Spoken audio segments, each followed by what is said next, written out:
নমস্কার বন্ধুরা, touring with Sanjeev চ্যানেলে তোমাদের সকলকে স্বাগত। আগের ভিডিওতে তোমরা দেখেছো মুকুটমণিপুর ড্যামের সকালবেলা সুন্দর ভিউ।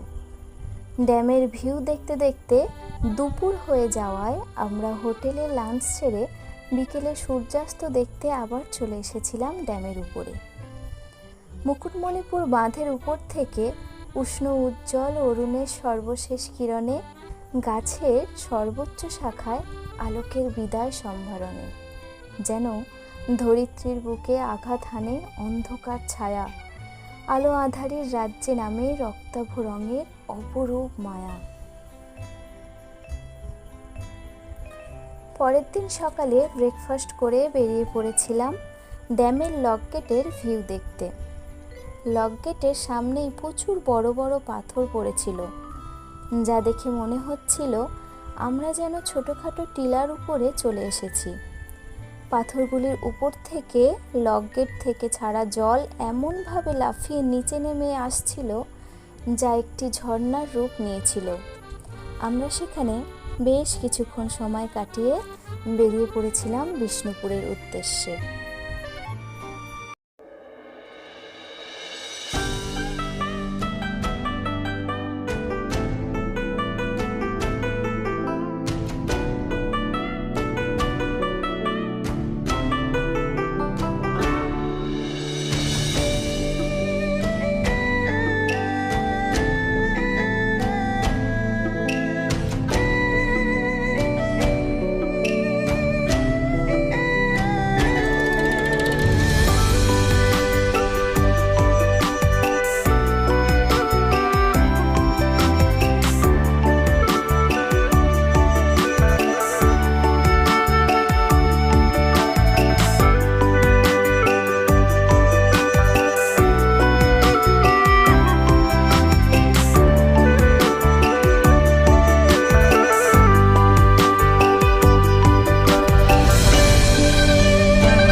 যাওয়ার পথের দুই পাশে সারি সারি গাছের সমাহার দেখে মনটা উৎসাহিত হয়ে উঠেছিল।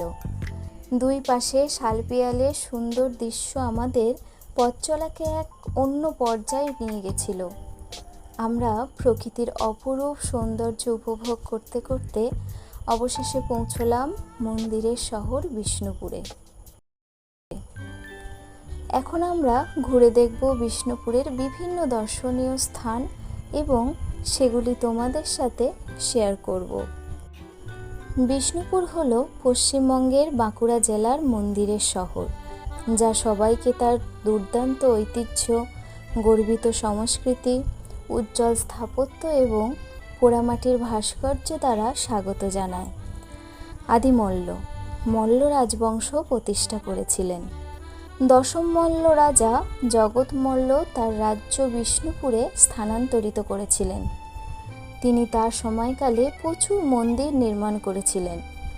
সেই সময় পাথরের স্বল্প সরবরাহের কারণে পোড়ামাটির ইটগুলি বিকল্প হিসাবে এসেছিল এবং বাংলার স্থপতিরা টেরাকোটা নামে পরিচিত একটি সুন্দর কারুকার্যের নতুন পথ খুঁজে পেয়েছিলেন। সপ্তদশ শতাব্দীতে পোড়ামাটির শিল্পটি সর্বোচ্চ শিখরে পৌঁছেছিল। রাজা জগৎ মল্ল এবং তার বংশধররা পোড়ামাটির ও পাথরের শিল্প দ্বারা নির্মিত অসংখ্য মন্দির নির্মাণ করেছিলেন। অন্যদিকে বিষ্ণুপুরে বালুচরী শাড়ি এবং বিভিন্ন ধরনের নিদর্শনগুলির জন্য বিশ্বখ্যাত।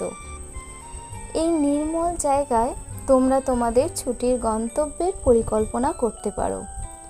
পোড়ামাটির শিল্পকর্মের দর্শনীয় পদচিহ্নগুলি সহ অসংখ্য কাঠামোর মধ্যে হিন্দু পৌরাণিক কাহিনীগুলির দ্বারা সমৃদ্ধ হয়ে আছে। বিভিন্ন মন্দিরগুলির আশেপাশে ফিসফিসিয়ে বলে যাওয়া ইতিহাস এবং মায়াময় শিল্প অবশ্যই তোমাদের মনে শিহরণ জাগাবে। এখানে এসে তোমরা ঘুরে দেখতে পারবে রাসমঞ্চ, মৃন্ময়ী মন্দির, মদনমোহন মন্দির, শ্যামরাই মন্দির, জোড়বাংলা মন্দির, শৈলেশ্বর মন্দির, প্রত্নতাত্ত্বিক জাদুঘর, পোড়ামাটির হাট অঞ্চল, জোড় মন্দির ও গড়দরজা।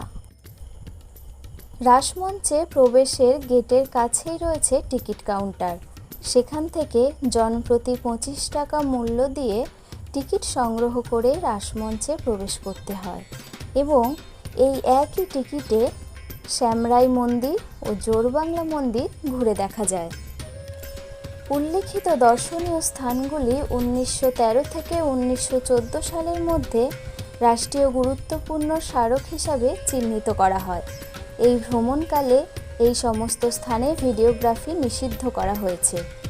তাই আমাদের ভ্রমণ সময়ে লেন্সবন্দি করা কিছু ছবি তোমাদের সঙ্গে শেয়ার করলাম। তোমরা ছবিগুলি দেখতে থাকো। ভিডিওটি ভালো লাগলে লাইক, কমেন্ট এবং শেয়ার করে দিও। দেখা হচ্ছে পরবর্তী নতুন কোনো ভিডিওতে।